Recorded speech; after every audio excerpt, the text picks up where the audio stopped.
Former President Donald Trump arrived in Los Angeles on January 24, 2025. His arrival was highly anticipated, as the region had been grappling with the aftermath of one of the most destructive wildfire seasons in recent history. The fires had ravaged thousands of acres, leaving behind a trail of destruction that included homes, businesses, and natural habitats. His mission? To survey the devastation left behind by a series of ferocious wildfires. These wildfires had not only caused significant property damage, but had also displaced countless families and wildlife, creating a humanitarian and environmental crisis. The visit, coming just days after Trump declared a national emergency for the region, marked a stark contrast to his prior criticisms of California's handling of natural disasters. In his address, Trump emphasized the need for federal and state cooperation to tackle such catastrophic events and pledged substantial federal aid to support recovery efforts. As he stepped off Air Force One, the gravity of the situation was palpable. The president's expression was somber, reflecting the seriousness of the crisis at hand. He was greeted by local officials who briefed him on the current state of the emergency response and the ongoing efforts to contain the remaining fires.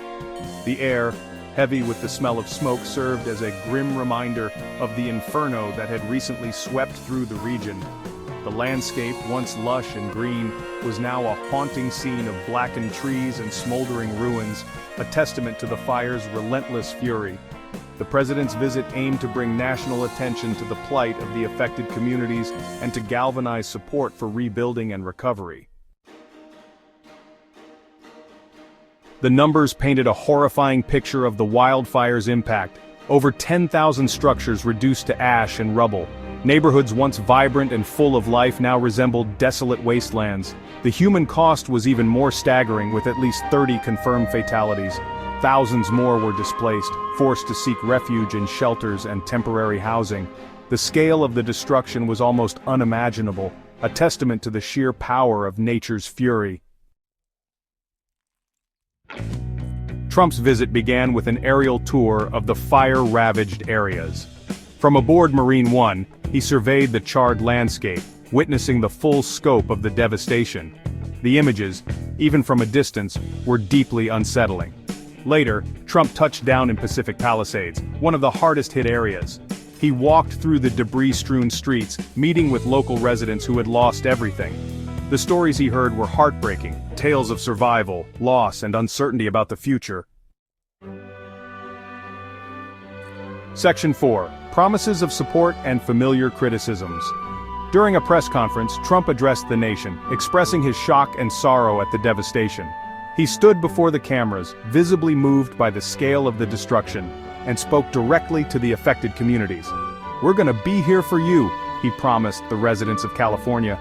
His words were meant to reassure those who had lost their homes and loved ones in the fires.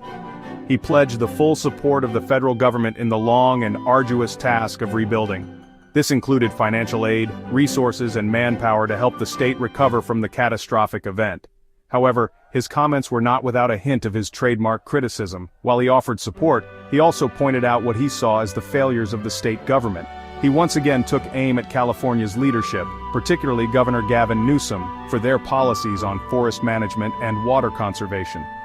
Trump argued that better management could have prevented such widespread devastation, sparking a debate on the effectiveness of current environmental policies.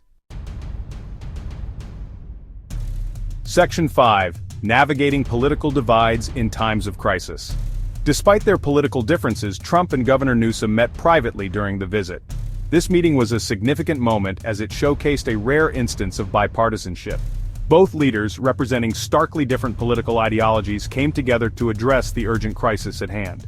This meeting, though brief, was seen as a positive sign of cooperation in the face of tragedy. The devastation caused by the wildfires required immediate and unified action, and their collaboration was a step towards that goal. Both leaders acknowledged the need to put aside partisanship and work together to help California recover. They emphasized the importance of unity and collective effort in overcoming the challenges posed by the natural disaster. However, the underlying tensions were impossible to ignore. The political divide between them was palpable, and their differing views on various issues, including environmental policies, added to the complexity of their interaction. Trump's past criticisms of California's environmental policies and his administration's rollback of certain environmental regulations loomed large over the conversation. These differences highlighted the ongoing struggle to find common ground in addressing both immediate and long-term challenges.